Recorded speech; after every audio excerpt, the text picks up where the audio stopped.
Porque ações, elas foram feitas para comprar, não para vender. Entendeu?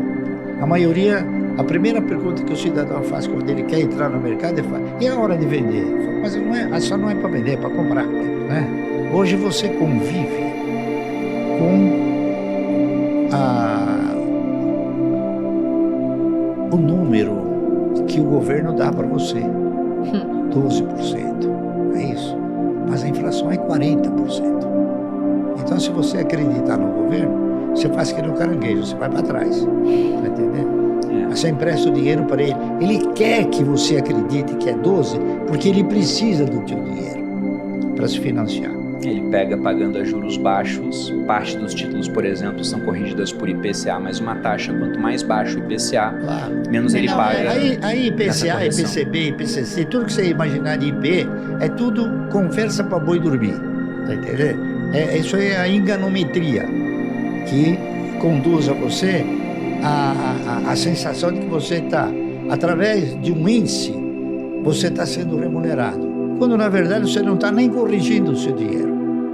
Você faz o seguinte, o que eu fiz sempre, quando chegar em janeiro, cada um de nós tem uma inflação, não é isso? Quando chegar em janeiro, você faça um apanhado seu e você faça uma relação de tudo aquilo que você precisa. E veja no dia 2 de janeiro quanto você gasta para ter aquilo. Quando chegar no dia 31 de dezembro, você só compara os preços. Você vai ver que subiu no mínimo 40%. Muito provavelmente vai ser Aí bem o maior. governo fala, olha, eu te dou 12. Então o que acontece? Se você pegar aquele volume de dinheiro, aplicar para ganhar 12 no ano, e a inflação é 40 real, você não aplicou na renda fixa, você aplicou na perda fixa. Entendeu? Que é o que eu digo. Por isso que eu não tenho, nunca invisto. Eu tenho alguma coisa nesse sentimento de renda fixa, porque não dá para guardar o dinheiro no colchão. Sim. Tá correto? Então você tem que deixar lá, no banco, tá correto? Então o banco, eu uso o banco. Eu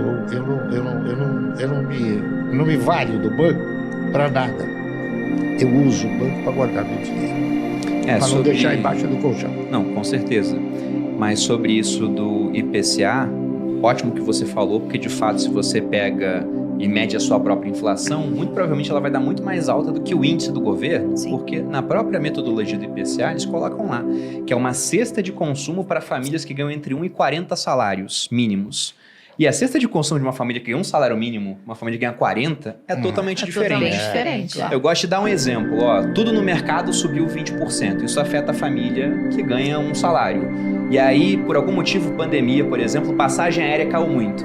Aí o IPCA fica mais baixo porque a passagem aérea caiu, sendo que a família de baixa renda não está pegando voo naquele momento. E nem a de alta renda, às vezes, que está fechado. Então, o que caiu porque não teve demanda. Mas o que você quer comprar está tudo muito mais caro.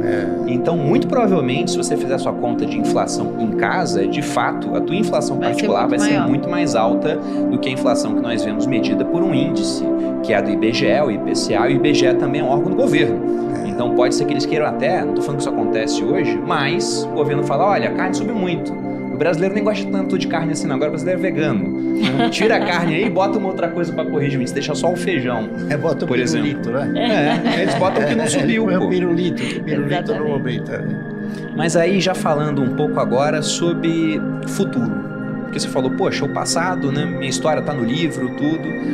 Como é que você encara as perspectivas para esse ano? Porque nós temos uma bolsa barata no geral, com várias empresas de qualidade e que tem aquele perfil que vocês gostam dentro da AGF, ou seja, empresas perenes, empresas que são mais consolidadas, que têm barreiras contra a competição, boas pagadoras de dividendos, pagando 10% até mais do que isso pelo preço atual, mas também tem essa sombra de tributação, por exemplo. Tem a questão de que o pessoal acha que, olha, os preços podem cair mais do que já caíram devido à ingerência governamental. O que vocês estão olhando para agora nesse cenário? Bom, eu pelo menos estou examinando à luz do seguinte sentimento. Esse país já teve que suportar depois da intervenção militar, um cidadão chamado José Sarney, que teve um ministro que hoje ele ostenta galhardamente o seu nome no Guinness Book, porque ele foi um ministro que teve a possibilidade de produzir a maior inflação nesse país. Né? Então ele está no Guinness Book. Se não está, a gente vai tentar fazer. Devia colocar, devia entrar. Nós tivemos o quê? Depois do Sarney, o Collor. Confisco. Depois do Collor, e o Collor acabou provando que o melhor negócio do mundo são ações, não é isso? Porque ele encilhou e encurralou tudo quanto era conta corrente e título público e título que não era público. Então, ele mostrou a todos os brasileiros que ações têm uma garantia que não se imagina e uma segurança que ninguém interpretava ter. Muito bem. Depois nós tivemos um outro presidente, que foi, como é que era o nome dele? Do topete? Itamar? Itamar Franco. Né? Depois nós tivemos o pior presidente que esse país já teve, na minha opinião, que foi o Fernando Henrique. O Fernando Henrique, ele criou uma fantasia que os brasileiros não fazem ideia de quanto tinha de lantejoias essa fantasia. Ele conseguiu fazer com que o real fosse mais forte que o dólar. Uma piada. Porque você precisava de um real para comprar 85 centavos de dólar. Isso foi o maior embuste que esse país já teve oportunidade. E depois ele acabou se considerando como uma pessoa que traiu seus companheiros, né? Porque ele assegurou ao Itamar Franco, após os 4 anos, que ele apoiaria o Itamar Franco, e não honrou acabou sendo contemplado com mais um mandato. Isso. E depois também traiu fortemente um outro indivíduo muito importante no país, chamado Adib Jatene. Ele convocou Adib Jatene para ser ministro da Saúde e brigar para instaurar a CPMF, que isso iria integralmente para a saúde. O Adib Jatene desenvolveu um trabalho muito grande e conseguiu aprovar a CPMF. Quando aprovada, Fernando Henrique falou, não vai mais para a saúde. Traiu também. Então, Fernando Henrique, na minha opinião, foi o pior governo que esse país teve. Aí depois vieram os outros. Veio quem? Veio o Lula. Né? O país quebrou com o Lula? Não. Trincou, mas não quebrou. Tá certo? Talvez o Lula tenha sido a figura mais proeminente em termos de surrupiar recursos, não é isso? Sempre com aquela fantasiosa desculpa. Eu não sabia. Esse foi sempre o mote dele.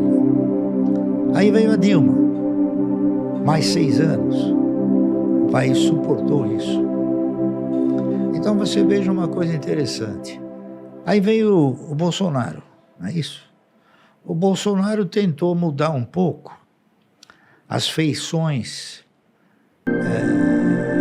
estratégicas do país. O Lula sempre implementou uma política de caráter social. Está correto?